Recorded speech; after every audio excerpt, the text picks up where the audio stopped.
All right. Welcome everybody to today's Educator Spotlight Series, our last session of the school year. Today's guest is Heather Barnard. She is a college and career readiness counselor with Grand River Prep. Heather, I have your email up there. Is that accurate? Does that look right? That is correct. All right. If anybody has any questions, you can reach out to Heather, or feel free to reach out to me at the end if you said, hey, that was really cool. I wanted to learn a little bit more about that. But today's topic, we're talking about a senior success portfolio. So I'm really excited about today's session. Those of you who are working in the secondary, this has been a great opportunity to learn something about maybe something that you want to consider or bring up to your administration or talk to maybe other counselors or teachers. Hey, what might this look like? If you are secondary, but maybe middle school, or if you're even elementary, you said, what might that look like for us? Or how do I talk to our high school to say that we're building towards something? That's where we really want to see K-12 collaboration. With that, I'm going to stop sharing my screen and welcome Heather. Hi. How are you? I'm good. How are you? Good. I'm breathing a little bit easier now that we actually got in. It's all good. I'm going to turn it over to you so you can take it away. All right. Share. All right. Good morning, everyone. Today, as he said, we are talking about the senior portfolio.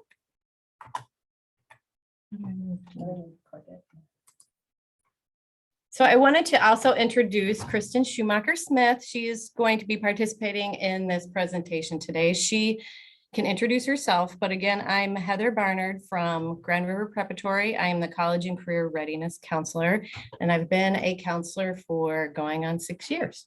And I'm Kristen Schumacher-Smith. You guys can hear me too, correct? Okay, I'm sitting with Heather here, but I am a college and career counselor as of late. I did my master's program this year and Heather was my mentor. So we're working together full-time next year. Our agenda today is we're going to talk about the ASCA National Model. And for those that are here that are counselors, which I saw quite a few, that stands for the American School Counselor Association. We're going to be talking about Grand River Preparatory's requirements for seniors. We're going to talk about the benefits of the senior portfolio and each of its elements. So we'll break all of those down.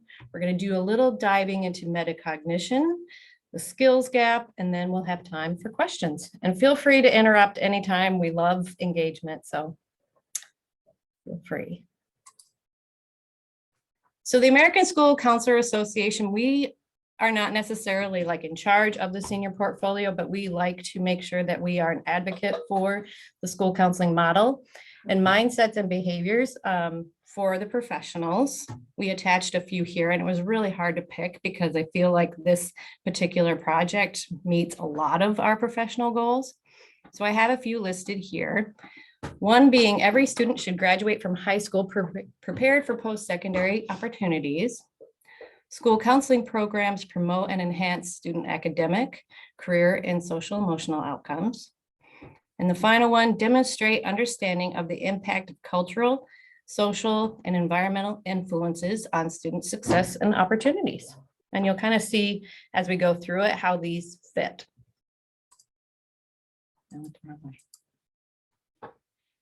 Then as part of ASCA, we look at the student outcomes and their role in mindsets and behaviors. And again, I picked 3, which this was even more difficult. So we have the belief and development of the whole self, including a healthy balance of mental, social, emotional, and physical well-being, self-confidence in the ability to succeed. I would say that's my number 1.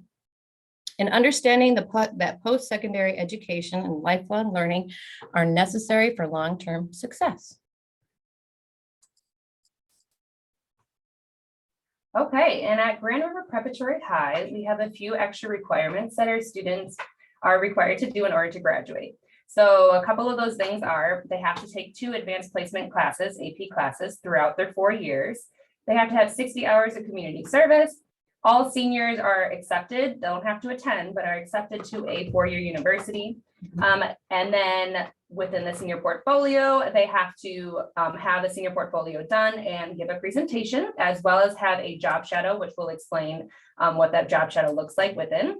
And then they have to pass all classes with a C- or higher. So This just helps us put our expectations for our students even higher. And we've seen such success with all of our students that have attended Grand River Prep, and this can be implemented at any school.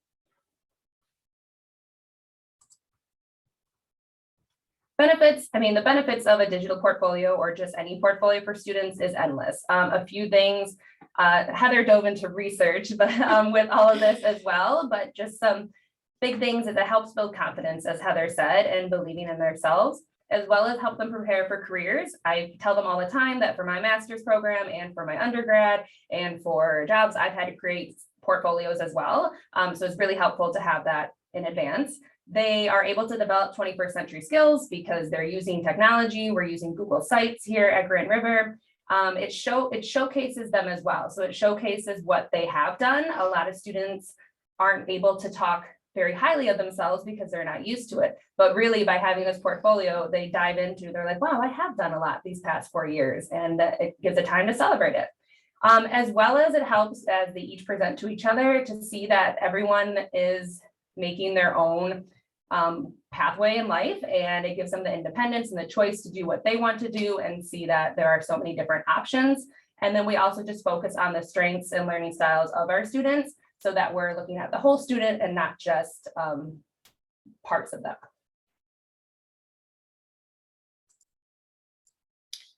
She mentioned that I love research, and anytime I do a presentation or want to deep dive into something, I feel like research only gives that presentation more validity. It also makes me feel like what we're doing is valuable and valid.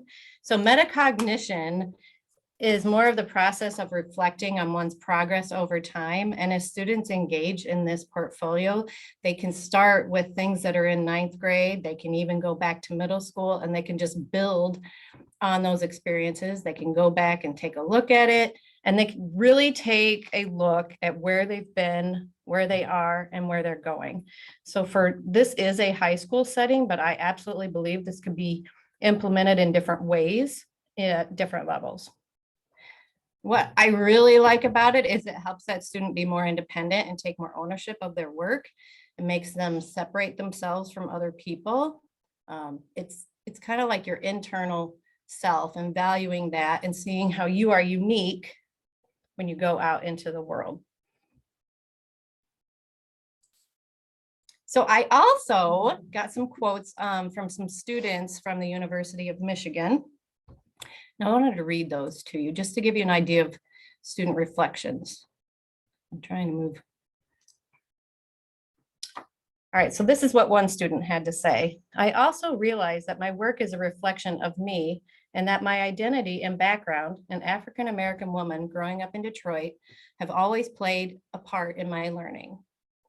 Another student said, I didn't realize the importance of the work I was doing, all the communication skills I was learning while doing research. When I had a chance to reflect on it and was asked to describe the experience to others in my e-portfolio, I realized I had learned a lot more than I thought. And I do feel that comes up a lot with students that are doing their portfolio, and they get excited to share it with us. Like they're so nervous to do this. And then when they finally do it, they're like, I did that? Oh, okay, that's so awesome. And they get really excited and they're like, okay, all right.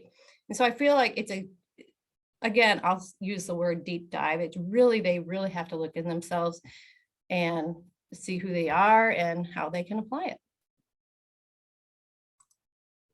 I also did some research that I think is very valuable because, you know, all educators and everyone is trying to make positive, I can't see his face there, but taking students and making them citizens and helping them reach out into the world. And the skills gap has to do with like when you apply for a job and part of your resume or even those initial questions, they're going to ask you, what kind of skills can you bring to the table? Why should I hire you? And educators or employers have actually had a difficult time finding applicants that have the skills that they need. And this study that I looked at was from 2016. And I can only say that since COVID, the number is probably higher. I just did not find the research on it. But 81% of employers had a hard time finding people with the skills they needed. So I feel like when our students take a look at their skills, their academic, their personal social, all of those areas that they've been preparing themselves, and they put it down on paper. When they go to that next step in post-secondary, maybe it's an interview with a college, maybe it's an interview for a job, they can be like, no, this is what I have to offer. This is what I have. Because sometimes it's hard, even for me, if you ask me, what skills do you have, Heather? I don't know. You really have to be intentional and really think about that and really get to know yourself. And so when you go into those meetings, you can be like, hey, this is what I've got. This is where I want to go. So I feel like that's really important, especially since COVID.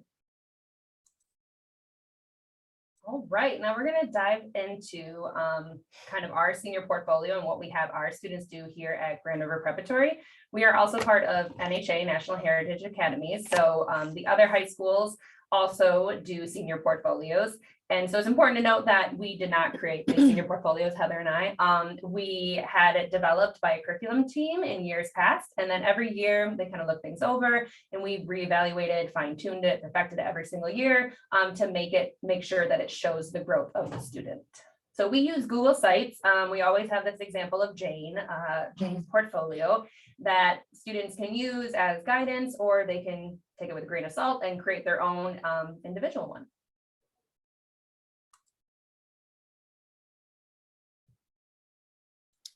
All right, so we are going to initially show you what each portion is, and then we'll go into a deeper explanation of those. So we'll have a home page. We have a page for career development. We have a page for personal and social development, recognition, community service, and extracurricular. We have them go over their post-secondary plans and their academic growth. And right here, the grid is actually a rubric that we use when looking at those things. I could get you a copy of that if anyone wants to at the end. Homepage. Okay, so we talked about the skills gap and where you go from here. So again, when you go into any interview and you're nervous, what are they going to ask you? They're going to say, tell me a little bit about yourself. So the homepage is, tell me a little bit about yourself. Where do you come from? Who are you? Who do you identify as? Like if you were in an elevator with a stranger and you had, maybe 5 minutes, which that would be a very long elevator ride. But if you wanted something just to connect with someone and you wanted to tell them, this is your 5-minute snapshot of who you are. So the front page is that initial, basically your initial interview.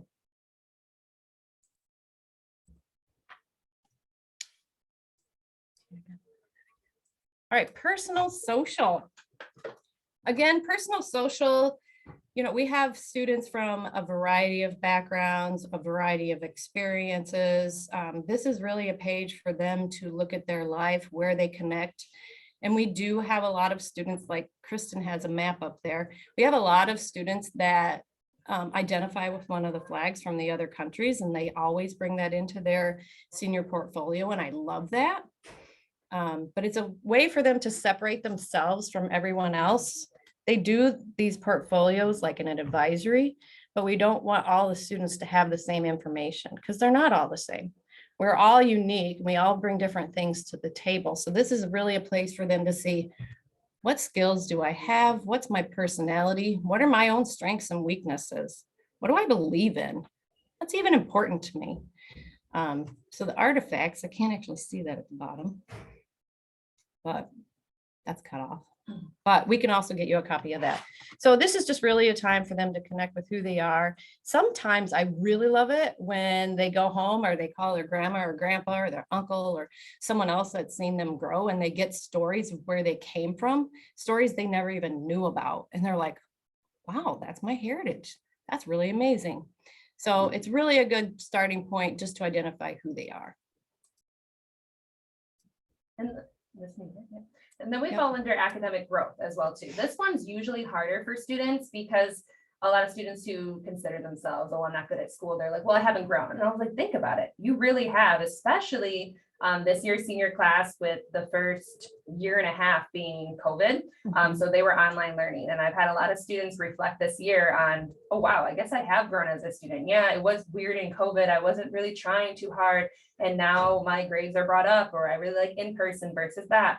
And so it allows them time to look through everything that they have done and what they plan to do kind of after high school as well. So they're looking for, because we have advanced placement classes, so they have to take AP classes. And since every student has had at least 2, they're able to talk about that and some benefits of what they learned during that. And then they can also talk about what are some pitfalls, what are some things that didn't go as well, but how did I grow from that? And that's a big one where students are like, wow, I guess I'm a pretty good student. And I'm like, yeah, waiting for senior year to figure that out, but you definitely are. 3 artifacts. So we ask them to put in projects or papers. A lot of students will use things from AP classes, SAT scores. It depends, if you have a good score or not, they'll like to put it. Even if they don't, though, I say this represents, your academic growth. This is how you have prepared for life after high school through high school. It is interesting because I get a lot of questions from students and they'll bring me their test scores and they're like, is this good? I'm like, well, let's put that in perspective. Is it better than last time? Then yes, it's a good score. And that's kind of how I look at it. Yeah. So these are some 2023 examples from our seniors, and I just took some clips from their senior portfolios, and then I highlighted a few of the quotes. So one quote I thought that really showed their growth was a student that put, at first, I thought it wouldn't be possible in AP classes and to get good grades because I struggle in some subjects more than I do in others, but I've managed myself pretty well. And then another student put, the classes were challenging, but I love the experience. So she put all the ones that they went through with AP government, AP biology, AP psychology. And then on the bottom, the first AP class they took was as a freshman in AP world history. And this one showed how much she grew. And it said, it taught me to go out of my comfort zone and ask for help from others, even if I didn't know them.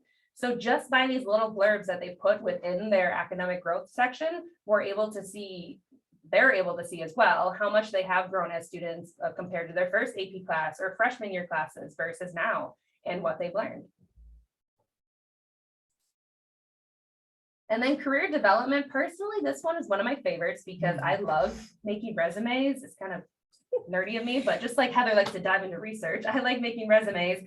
And I have helped all the students this year, or a majority of them, create resumes in Canva, because I think now we have such great ways to portray what we are skilled in. And so students, I put little clippets of some of the resumes they made, as well as a cover letter. And most students before this point have never had a resume, nor have ever made a cover letter before, know what a cover letter is. And so this is a really good learning experience for them to see that this is what you're going to have to do in your future.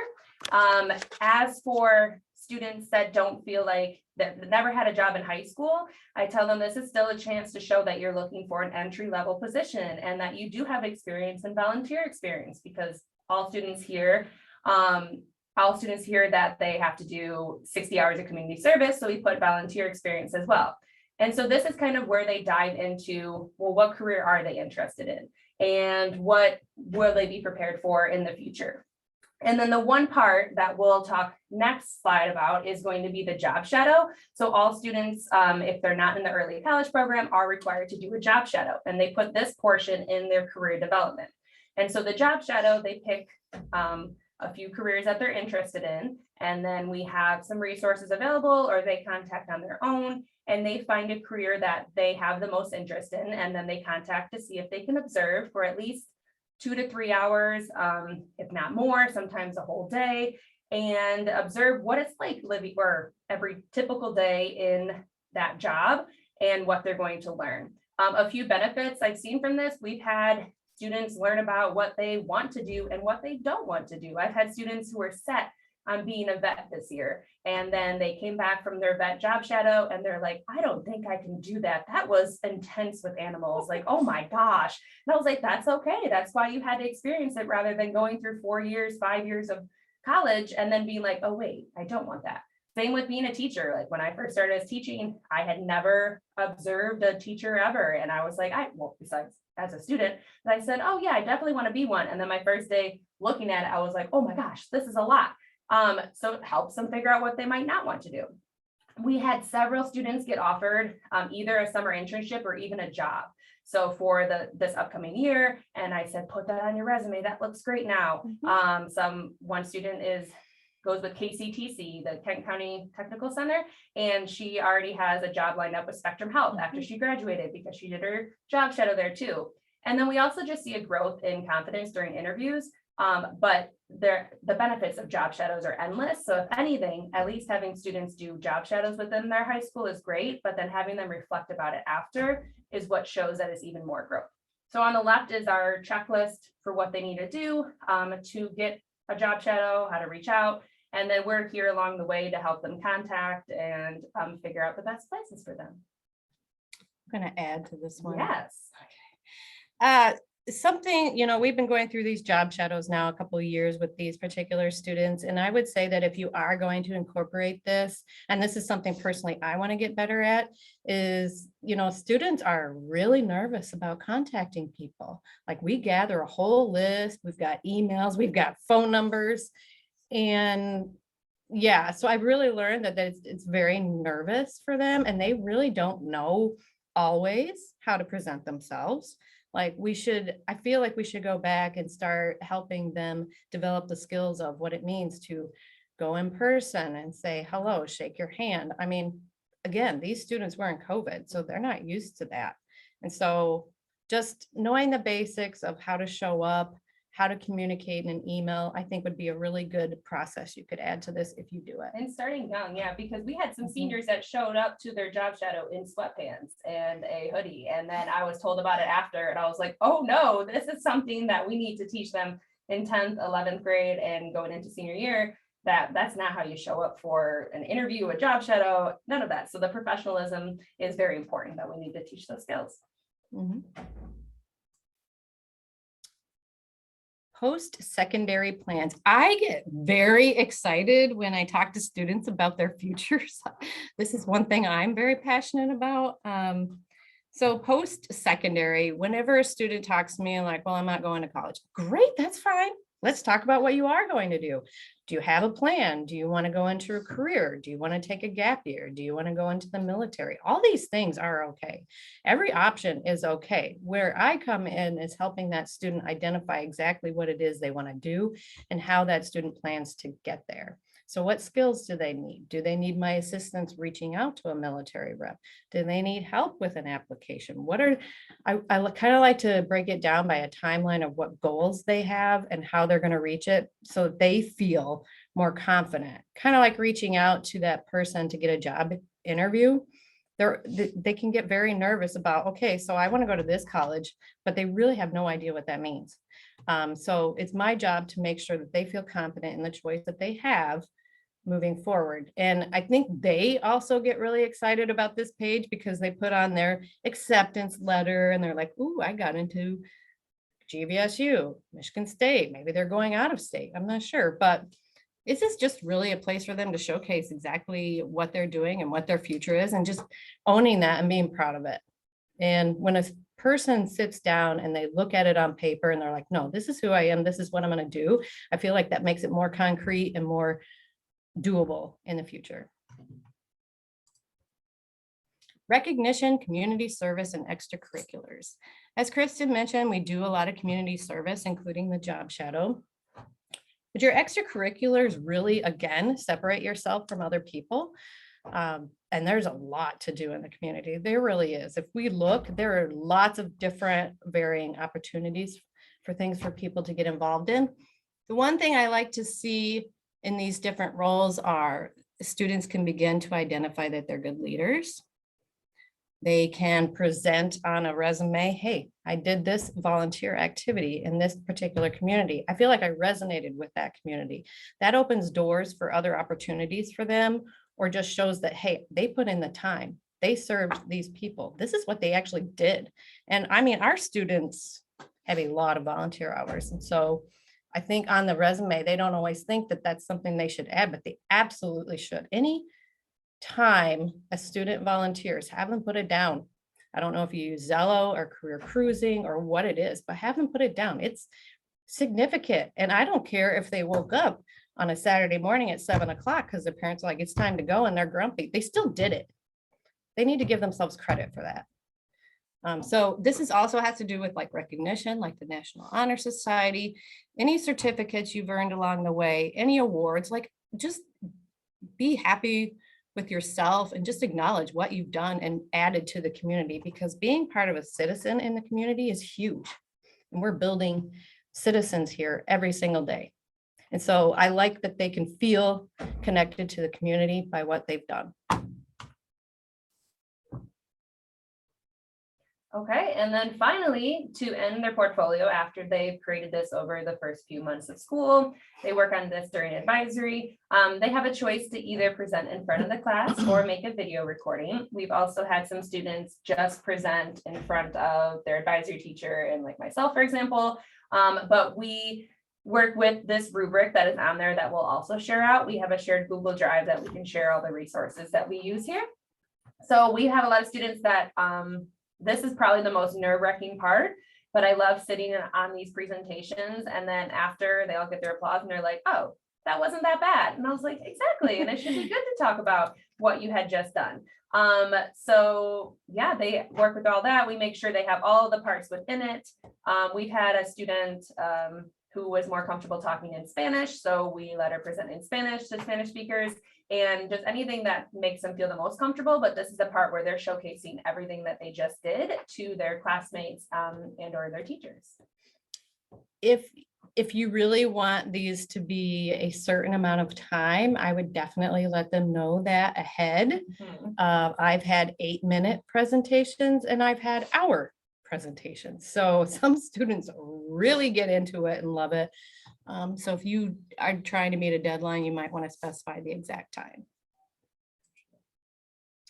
Here are some sources for you. I read so much information about this, and I could have done a whole presentation just on these 3 sources.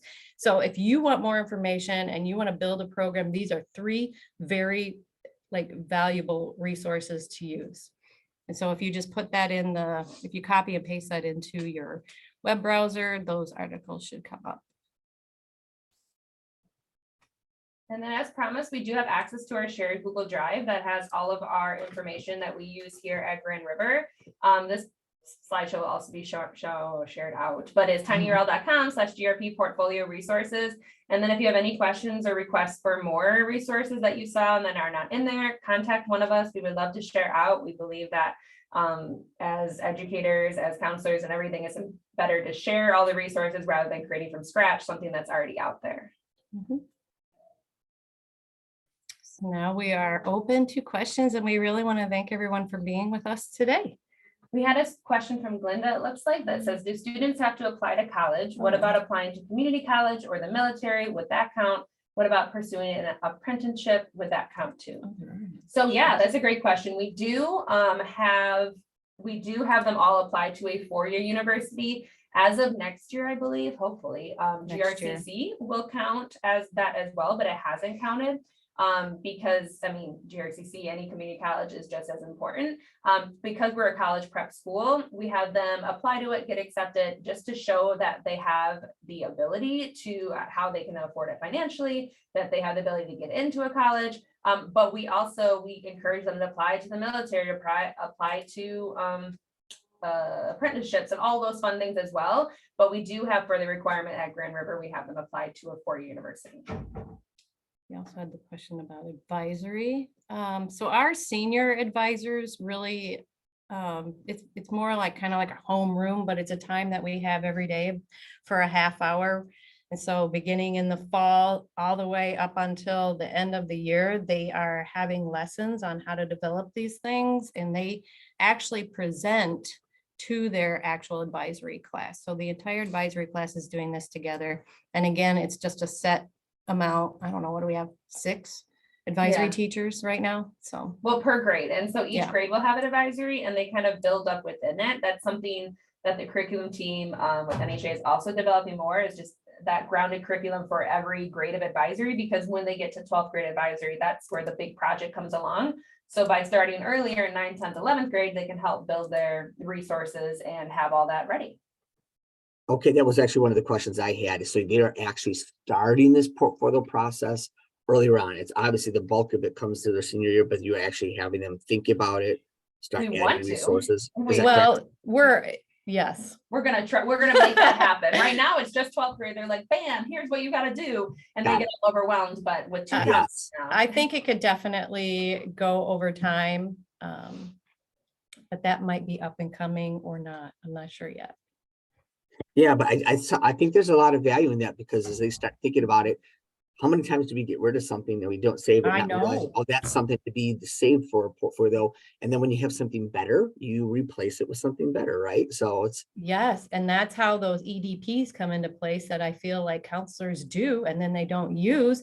But in the EDP process, you can go in there, especially career cruising, and well, there's Zello.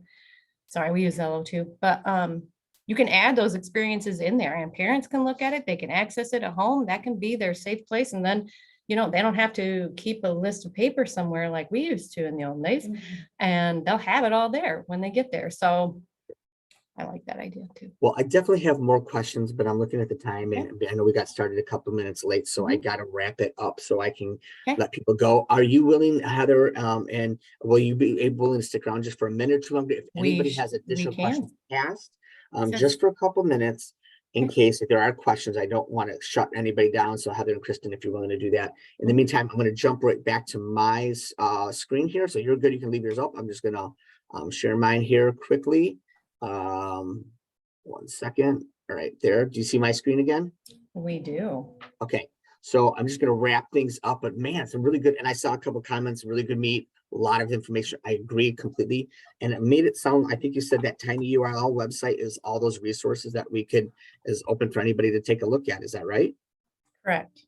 Awesome. Fantastic. Well, just want to wrap it up by saying, hey, thanks everybody for coming for today's event. Hey, this was the last educator spotlight of the school year. So we're looking to do probably more of these in the fall. If you're interested in seeing more of these, I know our team's about to send out a survey to some county people, at least our in-county people, say, hey, what are the things that we're doing that you want to keep seeing more of? What are things that we're not doing that maybe you're interested in? So if you're in Kent County and you get one of these surveys, please fill it out. And if this is of value to you, you need to make sure you mention that. Otherwise, we might not say, well, we're not going to do this anymore because we didn't see there was a ton of value. So we need to know that. Other educator PD opportunities. If you have an administrator, or specifically for college and career readiness people, this would be applied to you as well. But if you have administrators, you say, I need to get them more involved in doing in college and career readiness stuff, we need to have this more of a staff-wide or building-wide approach, but I'm struggling to get them on that page. Then maybe you could pass this along to them. In the PD Hub, there is a summer educators and industry event for administrators coming up on June 15th. I specifically set it for June so that administrators might have a little more time to go to something like this. You can find that on the PD Hub. If you have questions, feel free to reach out to me, or if you are a college or career readiness person that is a specific role, you'd be welcome to attend as well. Curriculum directors, council, principals, assistant principals. If you're interested in sharing something awesome that you're doing around career readiness, or you want to nominate somebody else to be a spotlight guest, feel free to reach out to us at bit.ly/spotlight guest. That's bit.ly/spotlight guest. And finally, in order to receive the sketches, you'll need this link. I will put it in the chat in just a second. You gotta bear with me, but it's bit.ly/ESS-sketch 2022-23. I know it's a little bit long for a bit.ly. Somebody sent me an email and they said, oh, I couldn't open it up. It's because they had a hyphen sketch hyphen. So there's only 2 hyphens in there, bit.ly/ESS-sketch 2022-23. And the 6-digit code is 385120. Again, that's 385120. And it will be under today's session. You'll see the drop down and you'll want to select Heather Barnard with the Senior Success Portfolio. I'm going to stop sharing my screen in just a second here. There's my email address, eric.kelleher@KentISD. I will also throw in the chat in just a second those links so you can just copy and paste them. It's sometimes a little bit easier. But in the meantime, thanks everybody for attending today. I'm going to stop sharing. Thanks everybody for attending today. I appreciate your participation. I appreciate questions, some really good comments coming in. I'll throw that in the chat in a second, but I'm going to go ahead and stop sharing my or stop the recording. And thanks everybody for being here. And thanks so much, Heather and Kristen, for your time. Really appreciate it. Thank you for having us.